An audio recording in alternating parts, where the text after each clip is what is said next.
అండి అందరికీ నమస్తే. Welcome back to our channel twigs kitchen. ఇవాళ మన కిచెన్లో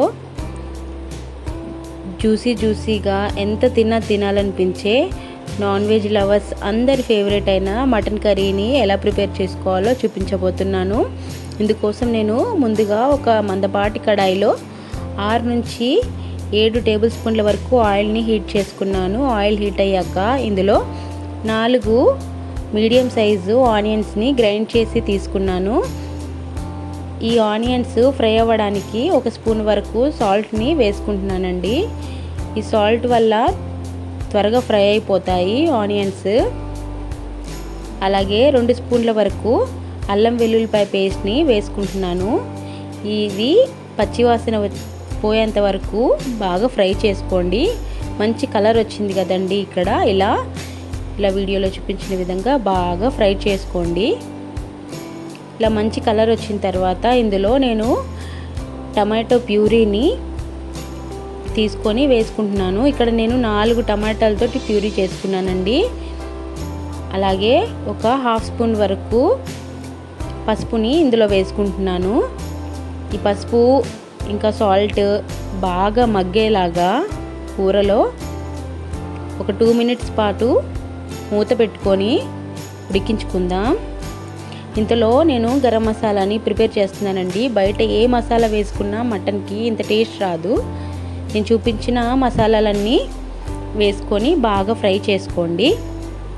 అలాగే ఇప్పుడు మూత తీస్తే మన టమాటా అనేది మగ్గిపోయి ఉంటుందండి. ఇందులో 2 స్పూన్ల వరకు ధనియా పౌడర్ని, 2 స్పూన్ల వరకు సాల్ట్ని, మనం మిక్స్ చేసి పెట్టుకున్న గరం మసాలాని వేసుకొని ఇలా బాగా ఫ్రై చేసుకోండి. ఇప్పుడు మసాలాలు మాడిపోకుండా కొద్దిగా వాటర్ని వేసుకొని కలుపుకోండి. ఇక్కడ నేను లేత మటన్ తీసుకున్నానండి.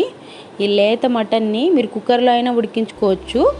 నేను మాత్రం ఇందులో వేసుకుంటున్నాను. వేసి ఇలా ఒక 10 నిమిషాల పాటు నీళ్లు పోయకుండా ఇలా కూరకి బాగా పట్టేటట్టు మసాలాలు ఇలాగే 10 నిమిషాల పాటు కలుపుతూ బాగా మటన్ని ఉడికించుకోండి మూత పెట్టి. నీళ్ళు ఇప్పుడే పోయొద్దండి. మధ్యలో కలుపుకుంటూ మీరు బాగా మటన్ని ఉడికించుకోండి.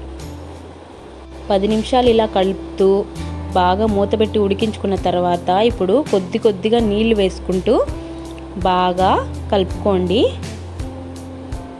ఇక్కడ నేను చూపించిన విధంగా కొద్దిగా నీళ్లు వేసుకుంటూ కలుపుకోండి. ఈ మటన్ని మీరు కుక్కర్లో అయితే, లేత మటన్ అయితే 5 నుంచి 6 విజిల్స్ వరకు ఉడికించుకోండి. అదే కొద్దిగా ముదురుగా ఉండే మటన్ అయితే మాత్రం ఒక 7 నుంచి 8 విజిల్స్ వరకు ఉడికించుకోండి. ఇలా కడాయిలో చేసే వాళ్ళైతే నేను ఇక్కడ 10 నిమిషాల పాటు హై ఫ్లేమ్లో, 10 నిమిషాల పాటు మీడియం ఫ్లేమ్లో పెట్టి ఉడికించుకుంటున్నాను. మొత్తం 20 నిమిషాలు మాత్రం ఉడికించుకున్నాను. ఇలా మూత పెట్టి ఏదైనా బరువుని మీద పెట్టి గిన్నె మీద ఉడికించుకోండి. చూసారు కదండి, 20 నిమిషాలు పట్టిందండి నాకు. బాగా ఇది లేత మటన్ కాబట్టి నేను తక్కువలోనే ఉడికించుకున్నాను, అంత టైం పట్టలేదు నాకు. లాస్ట్లో కొద్దిగా కొత్తిమీరను వేసుకొని దింపేసుకుంటే మన కర్రీ రెడీ అయిపోతుందండి.